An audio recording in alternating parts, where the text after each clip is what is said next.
स्वामी त्रिगुणातीतानंद आज श्री रामकृष्ण के एक प्रिय शिष्य स्वामी त्रिगुणातीत आनंद की जन्मतिथि के उपलक्ष्य में उनकी जीवनी से संक्षिप्त पाठ करेंगे। ओम तव कथामृतम तप्त जीवनम कविभिरीडितम कल्मषापहम श्रवणमंगलम श्रीमदाततं भुवि गिणन्ति ये भूरिदा जनाः। स्वामी त्रिगुणातीतानंद का पहले का नाम शारदा प्रसन्न था। श्री श्री दुर्गा देवी की कृपा से पुत्र प्राप्त हुआ, इसलिए उनके पिता बाबू शिवकृष्ण मित्र ने यह नाम रखा था। उनका जन्म पश्चिम बंगाल के नवरा ग्राम में 30 जनवरी 1865 ईस्वी को हुआ था। शारदा प्रसन्न बचपन से भगवान की पूजा में मन लगाकर करते थे। उनकी स्मरण शक्ति इतनी तेज थी कि 14 वर्ष की आयु में उन्होंने भगवान के 108 स्तोत्र याद कर लिए थे। गीता का पाठ भी वे सुललित स्वर में करते थे। उनका स्वभाव बड़ा सरल और मधुर था। वे एक अच्छे विद्यार्थी थे और सदा प्रथम स्थान पाते थे। एक बार परीक्षा के समय उनकी प्रिय सोने की घड़ी चोरी हो गई। इससे उन्हें बड़ा दुख हुआ। पढ़ाई में उनका मन ठीक से न लग पाया। फलस्वरूप उन्हें द्वितीय स्थान प्राप्त हुआ। इससे उनका दुख और बढ़ गया। उनके विद्यालय के शिक्षक श्री रामकृष्ण के परम भक्त थे। अपने प्रिय छात्र को काफी समय तक दुखी देखकर वे उन्हें श्री रामकृष्ण के पास ले गए और धीरे धीरे श्री रामकृष्ण के स्नेहपूर्ण व्यवहार और उनके पवित्र जीवन से शारदा प्रसन्न आकर्षित हो प्राय ही दक्षिणेश्वर जाने लगे। पर उनके पिता को यह पसंद न था। इधर धीरे धीरे शारदा प्रसन्न के मन में संसार के प्रति वैराग्य तीव्र हो रहा था। उनके पिता चुपचाप उनके विवाह की तैयारी कर रहे थे, जिससे शारदा प्रसन्न को संसार में बांध सके। पर जैसे ही उन्हें इस बात का पता चला, वे घर छोड़कर निकल पड़े और एक पत्र लिख छोड़ा। श्रद्धेय पिताजी और स्नेहमयी माताजी, मैं विवाह नहीं कर सकूंगा। नेत्रों की दृष्टि जिधर भी ले जाए मैं उधर ही जा रहा हूँ। संसार के मायाजाल में बद्ध होने को मेरी बिल्कुल भी इच्छा नहीं है। घर से भागकर वे चलते गए और एक घने जंगल में पहुंचकर रास्ता भूल गए।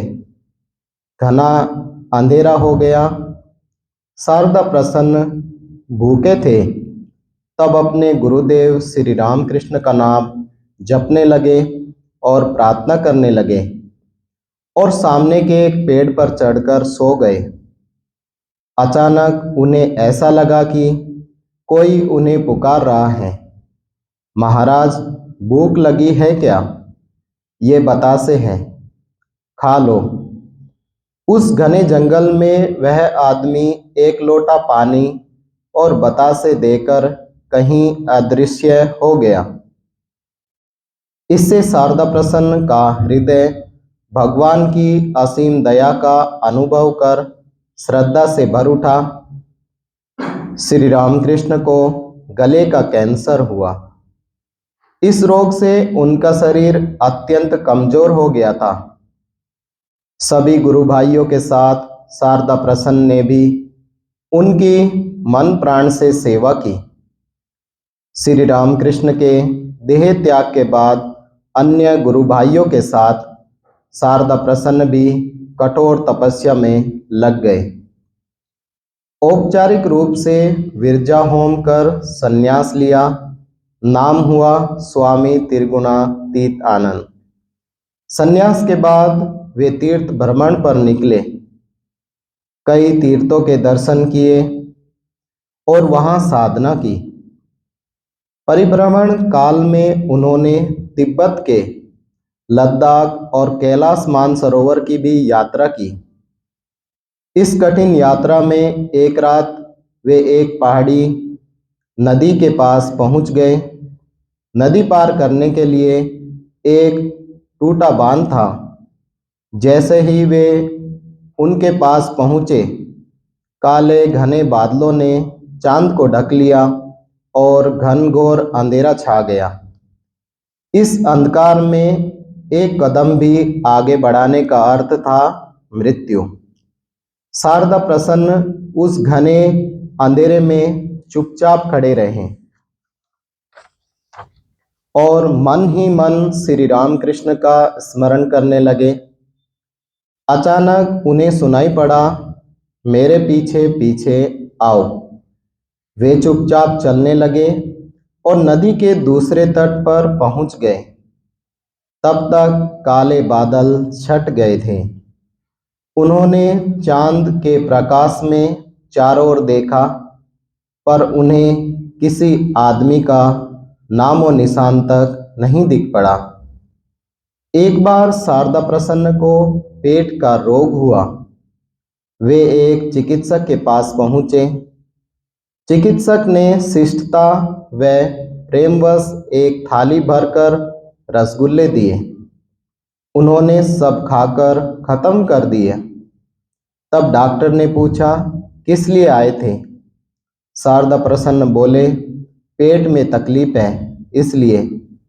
तब चिकित्सक ने कहा, अरे फिर इतने रसगुल्ले क्यों खा लिए? उन्होंने सरलता से उत्तर दिया, आपने दिया इसलिए खा लिया। तीर्थ भ्रमण के पश्चात वे प्राय कलकत्ता में ही रहते और साधना करते। इधर अमेरिका में स्वामी विवेकानंद वेदांत का प्रचार कर रहे थे। उन्होंने पूरे भारत को सक्रिय रूप से विकास पथ पर गति देने के लिए योजना बनाई। तभी उन्हें एक पत्रिका के प्रकाशन की आवश्यकता हुई। इस पत्रिका का नाम दिया उद्बोधन और इसके प्रकाशन का भार लिया स्वामी त्रिगुणातीतानंद ने। इस कार्य में उन्होंने अथक परिश्रम किया। यह पत्रिका आज भी उसी नाम से प्रकाशित होती है। स्वामी तुरानंद के अमेरिका से वापस लौट आने पर स्वामी त्रिगुणातीतानंद ने वहाँ के कार्य का भार लिया। वहाँ वेदांत दर्शन पर उन्होंने अनेक प्रभावशाली और अनुभूतिपूर्वक व्याख्यान दिए और शीघ्र ही प्रसिद्ध हुए। सैन फ्रांसिस्को में उन्होंने हिंदू मंदिर का निर्माण कराया। वे कहा करते थे, साधु के समान जीवन यापन करो और घोड़े के समान कार्य करो। जो करना है अभी करो, सदा सजग रहकर प्रार्थना करो। स्वामी त्रिगुणातीतानंद को संगीत से भी बहुत लगाव था। सुबह सवेरे वे भक्तिपूर्ण भजन और स्तोत्र आदि का पाठ करते। दिन भर कठोर परिश्रम कर वे सबके बाद कार्यालय के मेज पर ही सो जाते, पर सवेरे सबके उठने के पहले वे तैयार होकर दैनिक कार्यों में निमग्न हो जाते। शिष्यों से वे कहते, तुम लोगों को किसी प्रकार खींच तान कर उस अमृत सागर के तट पर ले जाना और उसके बीच में डाल देना चाहता हूँ।